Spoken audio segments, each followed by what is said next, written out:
యాజమాన్యానికి ప్రేక్షకులకు నియోజకవర్గ ప్రజలందరికీ కూడా సంక్రాంతి శుభాకాంక్షలు మరియు నూతన సంవత్సర శుభాకాంక్షలు తెలియజేసుకుంటూ ముఖ్యంగా వైసీపీ నాయకులు కుటుంబంలో చెప్తున్నారు ఇక్కడ మేము గెలుస్తామని చెప్పి.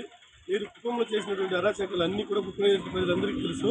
రాబోయే ఎన్నికల్లో ఖచ్చితంగా మిమ్మల్ని డిపాజిట్ బెల్లం చేసి చంద్రబాబు నాయుడు గారు 1,00,000 ఓట్ల మెజార్టీ మేము గెలిపించుకుంటాం. అదేవిధంగా సొంత నియోజకవర్గానికి కూడా మీరు అడుగు పెట్టలేని విధంగా మా నాయకులు మీరు అడ్డుకున్నారు.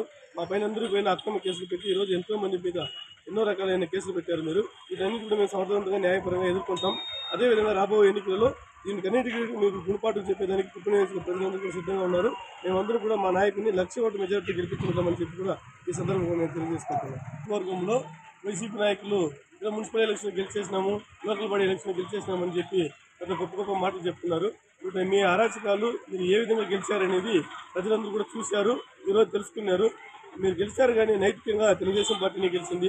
ఎందుకంటే మున్సిపాల్లో మీరు పోలీసు వ్యవస్థలు కానీ అధికార యంత్రాంగం కానీ అన్ని రకాలైన దౌర్జన్యాలు కానీ ప్రభుత్వం ఎన్ని రకాలుగా చేయాలో అన్ని రకాలుగా చేసి మా నాయకులందరినీ కూడా ఇబ్బంది పెట్టి ప్రజల్ని భయభ్రాంతికి గురి చేసి మీరు గెలిచారు. కానీ నైతికంగా తెలుగుదేశం పార్టీని గెలిచింది.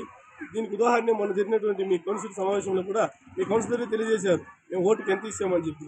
మీరు డబ్బుతో అధికార బలంతో దౌర్జన్యంతో మీరు గెలిచినటువంటి మీరు గెలుపు అనుకుంటే అది మీ కర్మ, మీ గెలుపు కాదు అది. ఎందుకంటే ప్రజలందరూ కూడా గమనించారు మీరు ఏం చేసినారు. అది ఈరోజు స్పష్టంగా తెలిసింది మున్సిపాలిటీ ఉన్న ప్రజలకు కానీ కుప్పని ప్రజలందరికీ కూడా.